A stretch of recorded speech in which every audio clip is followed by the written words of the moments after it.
విషయాలు ఈ యొక్క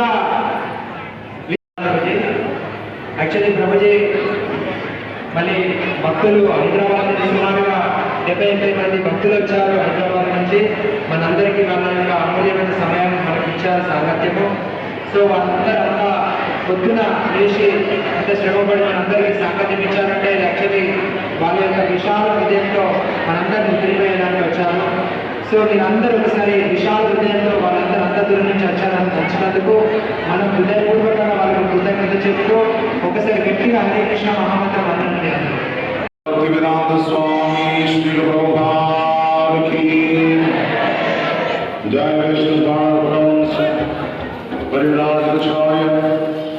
अष्टोत्तर सदस्वी श्रीमती कांग्रेस श्रील भक्ति सिद्धांत सरस्वती गोस्वामी श्रील प्रभुपाद की अनंत कोटि वैष्णव की नामाचार श्री हरिदास ठाकुर की प्रेम से कहो श्री कृष्ण चैतन्य प्रभु नित्यानंद श्री अद्वैतनाथ श्रीवासादि गौर भक्त वृंद की श्री श्री राधा कृष्ण गोप गोविंदा श्याम कुंद राधा कुंद गिरि गोवर्धन की राजभूमि श्री वृंदावन धाम की नवद्वीप श्री माया प्रधान की पुरुषोत्तम क्षेत्र श्री जगन्नाथ धाम की गौतमाया की वृंददेवी तुलसी माता की श्री हरिनाम संकीर्तन की जगन्नाथ क्षेत्र की श्री श्री जगन्नाथ बलदेव सुभद्र महाराज की श्री जगन्नाथ रथ महोत्सव की श्री लक्ष्मी नरसिंह भक्त प्रहलाद महाराज की सामवेद गौर भक्त वृंद की इदाय गौर प्रेमानंदे all glories to the Lord, all glories to the Lord, all glories to the Lord, all glories, all glories, all glories to Shri Guru Govinda, all glories to Shri Prabhupada ki. అందరికీ ప్రత్యేకమైనటువంటి కృతజ్ఞతలు, ధన్యవాదాలు. మీరందరూ చాలా ఉత్సాహంగా ఈ యొక్క హరినామ సంకీర్తనలో దాంతోపాటుగా ఈ యొక్క జగన్నాథ్ సుభద్ర బాలదేవి యొక్క ఆరతిలో మీరందరూ కూడా చాలా ఉత్సాహంగా పాల్గొన్నారు. వారి యొక్క కృపా కటాక్షాలు మీ అందరి మీద వర్షించడాక మీరందరూ కూడా చక్కగా భక్తిలో ముందుకు వెళ్ళాలని భగవంతుని ప్రార్థిస్తూ సెలవు. హరే కృష్ణ.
జగన్నాథ్ జయ జగన్నాథ్ జయ జగన్నాథ్ స్వామి జయ జగన్నాథ్.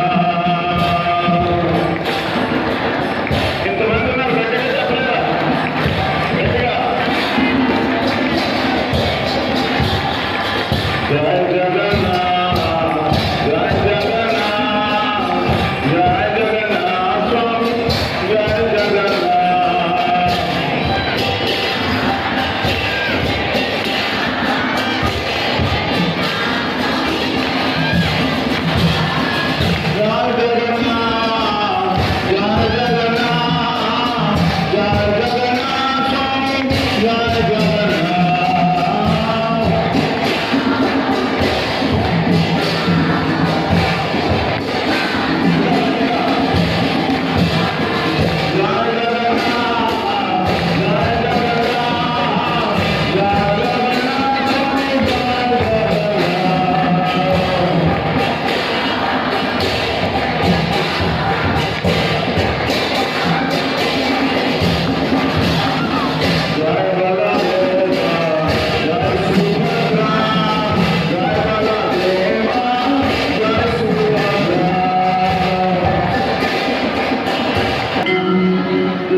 స్వామివారికి 56 రకాల చెప్పట్లో నైవేద్యాలు నివేదన చేస్తున్నారు. సో ఒక ఇళ్ళలు చాలా నెల రోజుల నుంచి ఒక జగన్నాథ మన స్వామి రథయాత్ర మహోత్సవంలో రోజు ఫెస్టివల్ మూడ్లో వాళ్ళు ప్రతిరోజు వాళ్ళు చదువు వాళ్ళ అమ్మ నాన్న అన్ని బండ్లు పక్క పెట్టేసుకొని వాళ్ళని రోజు మన ఇస్కాన్ సెంటర్ తీసుకొచ్చి ప్రాక్టీస్ చేయించడానికి తీసుకొచ్చారు. ప్లీజ్ దయచేసి కొంచెం ప్రతిరోజు మనం ఏదో మన సమయానికి మనం పడుకుంటాం. బట్ ఈరోజు మనకు ఇలాంటి వైష్ణవుల సాధు సాంగత్యం భక్తుల సాంగత్యం దొరికింది కాబట్టి జస్ట్ ఒక 10-15 నిమిషాలు పాల్గొన్నారు. భగవంతుని యొక్క రూపాన్ని రథం మీద చూశారు. కీర్తనలు పాడుకుంటూ ముందుకు కదిలారు. భగవంతుని ప్రసాదం కూడా స్వీకరించి అందరూ కూడా వెళ్ళవచ్చు. ఆ జగన్నాథ స్వామి, ఆ బలదేవ్ సుభద్రుల యొక్క పూర్తి కృపా కటాక్షాలు మనందరి మీద ఈరోజు ఎలా అయితే వర్షం కురిసిందో, ఈ వర్షం యొక్క ప్రత్యేకత మీరు గమనించారా? దబ దబ దబ దబ వర్షం పడలే. దబ దబ దబ వర్షం పడితే ఏం చేస్తాం మనం? ఏ బట్టి కొట్టుకిందో లేకపోతే ఎక్కడికో వెళ్ళి దాక్కుంటాం. ఆ వర్షం ఎలా పడింది? చిన్న చిన్న చినుకులు, చిన్న చిన్న చినుకులు. అంటే మనకు ఉన్నటువంటి అలసట అంతా కూడా ఒక్కసారిగా ఎగిరిపోయేటట్టుగా వర్షం పడింది. అందరూ హాయిగా ఆనందంగా నృత్యం చేసుకుంటూ ఈ యొక్క సంకీర్తనలో పాల్గొన్నారు. భగవంతుని కృప అలాంటిది. సో అలాంటి భగవత్ కృపా దృష్టి మనందరి మీద పడి మనందరం భగవంతునికి సేవ చేయాలని నేను వారిని ప్రార్థిస్తూ సెలవు తీసుకున్నాను. హరే కృష్ణ. తండ్రికి రోజు మనం అడగాల్సిన పర్లేదు. నాన్న ఈరోజు బ్రేక్ఫాస్ట్ పెడతావా? నాన్న ఈరోజు లంచ్ పెడతావా? నాన్న ఈరోజు డిన్నర్ పెడతావా? నాన్న నా స్కూల్ ఫీజు పే చేస్తావా? నాన్న నాకు యూనిఫామ్ కొని పెడతావా అని ఏ చిన్నపిల్లలైనా సరే వాళ్ళ నాన్న దగ్గరికి వెళ్ళి రోజు అడుగుతారా? ఏమంటే అడుగుతారా? ఎందుకు అడగరు? తాగినా కూడా జాగ్రత్తగా మీరు అందరూ విన్నారు. నేనేం పెద్ద ఒక చేట మాత్రం చెప్పలేదు, ఒక చిన్న మాట చెప్పాను. ఏంటి? భక్తి నుంచి భక్తికి ఎలా రావాలని చెప్పాను. అంటే మన భావన మారాలి. ఓ కృష్ణుని యొక్క అంతరంగ శక్తి అయినటువంటి లక్ష్మీదేవి, రాధారాణి, ఓ కృష్ణ, ఓ రామ. రామ అంటే అందరికీ కూడా ఆనందాన్ని పంచేటువంటి ఓ ప్రభు కృష్ణ రామ. ఇప్పటి వరకు నేను నిన్ను సాధిస్తూనే ఉన్నాను. ఏమని? నాకు ఇది కావాలి, అది కావాలి, అది కావాలి. ఇప్పుడు నేను అడుగుతున్నాను కృష్ణ, ఏంటి? దయచేసి నీ సేవలో నన్ను లగ్నం కానివ్వు కృష్ణ. నీ సేవలో ఏదో రకం నన్ను పెట్టుకో, నీ సేవలో నన్ను పెట్టుకో కృష్ణ అని అర్థం అన్నమాట. హరే కృష్ణ మహామంత్రానికి అర్థం అదని. సో అందువల్ల మనం హరే కృష్ణ మంత్రాన్ని రోజు కనుక జపం చేసినట్లయితే, సంకీర్తనలో పాల్గొన్నట్లయితే మెల్లమెల్లగా మన బుద్ధి మారి భక్తి నుంచి భక్తి వైపుకి మన బుద్ధి మారుతుంది. భక్తి స్థితి నుంచి భక్తి స్థితికి రావచ్చు అని చెప్పి శాస్త్రం చెప్తుంది. ఆ మంత్రం ఏమిటి? హరే కృష్ణ హరే కృష్ణ కృష్ణ కృష్ణ హరే హరే హరే రామ హరే రామ రామ రామ హరే హరే. కళ్ళు విప్పారిన నేత్రాలతో ఉన్నాడు. అంటే చాలా పెద్ద కళ్ళు కృష్ణుడికి, బలరాముడికి, సుభద్ర. ఎవరి కోసం చూస్తున్నాడు? తన భక్తుల కోసం చూస్తున్నాడు. ఎవరైనా సరే నా వైపు తిరుగుతారేమో, నాకెవరైనా సరే సేవ చేస్తారేమో. మనం భగవంతుడిని ఆయన సేవ కోసం మనం ఆయన దగ్గరికి రాం, మన సేవ కోసం ఆయన వాడుకుంటాం. అంతే కదా? భగవంతుడి దగ్గరికి వచ్చి, ఓ కృష్ణ, నాకు పలానా బాధ ఉంది, నాకు పలానా ఆర్థిక సమస్య ఉంది, మా పిల్లకి మంచి వరుణ్ణి చూడు, లేకపోతే మా అబ్బాయికి మంచి ఉద్యోగం చూడు. ఇలా ఒక పెద్ద పెద్ద లిస్ట్ అంతా కూడా వచ్చి చదువుతాం కృష్ణుడి దగ్గర. ఎవరు కూడా, ఓ కృష్ణ, నువ్వు ఎంతో దయతో నాకు ఈ జీవితాన్ని ఇచ్చావు, ఈ మానవ జీవితాన్ని ఇచ్చావు, ఈ యొక్క ఫెసిలిటీస్ ఏవైతే నేను ఇప్పుడు అనుభవిస్తున్నానో ఆ ఫెసిలిటీస్ అన్ని నీ యొక్క కృప వల్లే నాకు ఉన్నాయి. వీటిలో నీకు ఎలా సేవ చేయగలను అనే భావన చాలా తక్కువ మందికి ఉంది కదా, చాలా తక్కువ మందికి ఉంది. మీకు చిన్న ఉదాహరణ చెప్పి ముగిస్తానంటే అందరికీ కూడా ఆనందం కదా, అందుకోసం చెప్తున్నాను, ముందే ముగిస్తాను. చిన్న ఉదాహరణ. ఆ ఉదాహరణ ఏంటంటే, ఒక ఆయనకి 2 పిల్లలు ఉన్నారు. ఆ 2 పిల్లలు మొదటి వాడికి, రెండో వాడికి ఆయన ఏం చేస్తాడంటే, ఆ తండ్రి గారు రోజు కూడా కొంత డబ్బు ఇస్తూ ఉంటాడు. పాకెట్ మనీ అంటారు కదా మనం. మీరందరూ పిల్లలకి పాకెట్ మనీ ఇస్తారా లేదా? ఏం పిల్లలు, మీ అందరికీ పాకెట్ మనీ ఉందా లేదా? దొరుకుతుందా లేదా? రోజు కాకపోయినా కనీసం వారంలో, నెలకు, సంవత్సరానికి కొంత డబ్బు ఇస్తున్నారా మీ తల్లిదండ్రులు? పిల్లలు ఒప్పుకుంటారా? ఇస్తున్నారా పాకెట్ మనీ? ఏదైనా కొనుక్కో అని పెద్దలకు ఒకసారి మనకి కొంత పాకెట్ మనీ ఇస్తుంది. సో ఇలా తండ్రి గారు ఇద్దరికి కూడా పాకెట్ మనీ ఇస్తుంది. పెద్ద పిల్లవాడు ప్రతిసారి వచ్చి నాన్న నువ్వు ఇచ్చిన పాకెట్ మనీ నాకు చాలలేదు అని అంటూ ఉన్నాడు. కాబట్టి ఈయన ప్రతిసారి పెంచుకుంటూ పోతున్నాడు. రెండో అబ్బాయి ఎప్పుడు అలా అనుకోలే. ఏమిటి నాకు నువ్వు ఇచ్చే పాకెట్ మనీ చాలదు అని అనలేదు, కంప్లైంట్ చేయలేదు. ఒకరోజు తండ్రి గారి యొక్క పుట్టినరోజు వచ్చింది. పుట్టినరోజు నాడు పెద్ద అబ్బాయి వచ్చాడు. వచ్చి నాన్న ఈరోజు నువ్వు పుట్టినరోజు కదా, మామూలుగా ఇచ్చేటువంటి పాకెట్ మనీ కంటే డబల్ ఇవ్వాలి నాకు అని చెప్పేసాను. సరే నాయన నేను పుట్టినరోజు కాబట్టి నీకు ఇస్తున్నానని చెప్పి ఇచ్చేసాను. ఈ రెండో అబ్బాయి వచ్చాడు. రెండో అబ్బాయి ఏం చేశాడో తెలుసా? సంవత్సరం పాటు తండ్రి ఇచ్చినటువంటి పాకెట్ మనీని ఖర్చు పెట్టకుండా దాచి ఆ రోజు వాళ్ళ నాన్నగారికి ఒక గిఫ్ట్ కొని ఇచ్చాడు. నాన్న నువ్వు ఇచ్చిన పాకెట్ మనీతో నీకు ఈ గిఫ్ట్ తీసుకొచ్చాను, నీకు ఈ బహుమతి తీసుకొచ్చాను, నీకు నా యొక్క హృదయపూర్వకమైనటువంటి పుట్టినరోజు శుభాకాంక్షలు అని చెప్పి చిన్న గిఫ్ట్ తీసుకొచ్చాడు. తండ్రికి కళ్ళల్లో నీళ్ళు తిరిగి. ఎందుకు? ఎంత తేడా పెద్ద అబ్బాయికి చిన్న అబ్బాయికి, ఎంత తేడా. వాడికి ఎంత ఇచ్చినా కూడా వాడు ఇంకా కావాలన్నాడు. వీడికి నేను ఎంత ఇచ్చినా దాన్ని ఒక్క పైసా కూడా ఖర్చు పెట్టకుండా నా కోసమే మళ్ళీ దాన్ని గిఫ్ట్ కొనడానికి తీసుకొచ్చాడు అని చెప్పి తండ్రి ఆ రెండో అబ్బాయిని కౌగిలించుకొని కళ్ళంట ఆనంద భాష్పాలు వచ్చినాయి. ఆ తండ్రి ఎవరో కాదు, కృష్ణుడు. ఆ బిడ్డలందరూ ఎవరు? మనం పెద్ద అబ్బాయిలమా చిన్న అబ్బాయిలమా?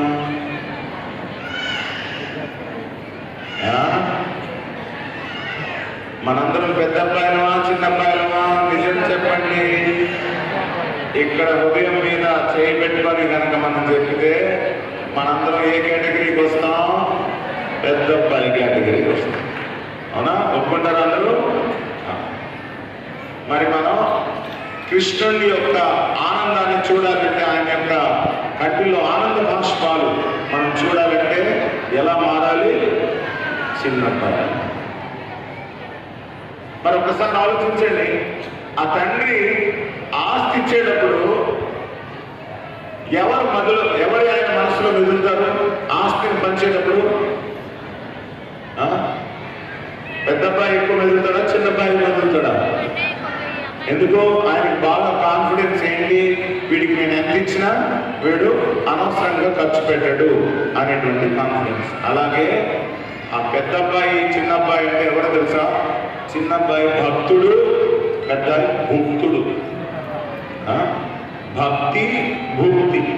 భక్తి అని అంటే కృష్ణునికి సేవ చేయడం, భుక్తి అని అంటే కృష్ణుడి నుంచి సేవ తీసుకోవడం. ఇంకా కావాలి తీసుకోవడం. అంతే. భా భూ, చిన్న కొమ్ము తేడా, అంతే. సో మనందరం భక్తి నుంచి ఎక్కడికి రావాలి? భక్తికి రావాలి. అంతే కృష్ణ చైతన్యం. జగన్నాథ్ ఎవరో తెలియదు. జగన్నాథ్ అంటే వేరే ఎవరో అనుకుంటారు, ఎవరో మాకు తెలియదు. కానీ జగన్నాథ్ అంటే కృష్ణుడు. అలాగే బలదేవుడు అంటే బలరాముడు. సుభద్ర అంటే మనందరికీ తెలిసింది. వీళ్ళు ముగ్గురు కూడాను అన్నదమ్ముల అక్క చెల్లెలు. కృష్ణుడు, బలరాముడు, సుభద్ర. అయితే కృష్ణుడు, బలరాముడు, సుభద్రకి ఇలాంటి రూపం ఎందుకు వచ్చింది? మనందరికీ తెలుసు కదా. కృష్ణుడు ఎంత అద్భుతమైనటువంటి రూపం కలిగి ఉంటాడు. వేణు కొనంత మరవింద దళాయతాక్షం. బర్హావతాంసమసిదాంబుద సుందరాంగం కందర్పకోటి కమనీయ విశేష శోభం గోవిందమాది పురుషం తమహం భజామి. అంటే ఆయన వేణువు పట్టుకొని అరవింద దళాయతాక్షం అంటే ఆయన కన్నులు ఎలా ఉంటాయంటే కమల పత్రాల్లాగా ఉంటాయంట. అలాగే త్రిభంగ అంటే 3 వంకలు ఉండేటువంటి ఒక పొజిషన్లో ఆయన నిలబడి ఉంటాడు. అలాంటి ఒక అద్భుతమైనటువంటి సౌందర్యమూర్తి అయినటువంటి కృష్ణుడు మరి ఇలాంటి ఈ యొక్క రూపాన్ని ఎలా పొందాడు అనేటువంటి తప్పనిసరిగా తెలుసుకోవాల్సినటువంటి విశేషం. సో దీనికి గాను మనకి శాస్త్రంలో ఒక వర్ణన ఉంది. ఆ వర్ణన ఏంటో మీకు చెప్పిన తర్వాత మీరందరూ కూడాను తర్వాత కార్యక్రమాల్లో మీరు పాల్గొనవచ్చు. ఆ వర్ణన ఏమిటి అంటే మనందరికీ తెలుసు కదా, కృష్ణుడు చిన్నప్పుడు ఉన్నది బృందావనంలో 8 సంవత్సరాల వరకు బృందావనంలో ఉన్నాడు. 8-9 సంవత్సరాల వరకు. తర్వాత ఆయన ఎక్కడికి వచ్చాడు? మధుర వచ్చి కంసుడిని చంపడం జరిగింది. దాని తర్వాత కృష్ణుడు ఎక్కడికి వెళ్ళాడు? ద్వారకాకు వెళ్ళాడు. ద్వారకలో ఆయన గొప్ప మహారాజుగా, యాదవులందరికీ కూడా రాజుగా ఉన్నాడు ఆయన ద్వారకలో. అయితే ద్వారకలో ఒక అద్భుతం జరిగింది. ఏమిటంటే ఒకరోజు ద్వారకలో ఒక చిన్న సమావేశం జరిగింది. ఆ సమావేశం ఏమిటంటే కృష్ణుని యొక్క భార్యలు 16,108 మంది భార్యలందరూ కూడా రోహిణీ మాత దగ్గరికి వచ్చారు. రోహిణీ మాత అంటే ఎవరు? బలరాముని యొక్క తల్లిగారు. ఆ రోహిణీ మాత దగ్గరికి వచ్చి, మేము కృష్ణుడు బలరాముడు చిన్నప్పుడు బృందావనంలో చాలా చాలా అద్భుతమైనటువంటి బాల్య లీలలు చేశారని విన్నాం. మరి మీరు మాకేమైనా ఆ లీలల గురించి చెప్తారా అని చెప్పి ఈ రాణులందరూ కూడా రోహిణీ మాతను అడగడం జరిగింది. ఈ రోహిణీ మాత ఏముందో తెలుసా?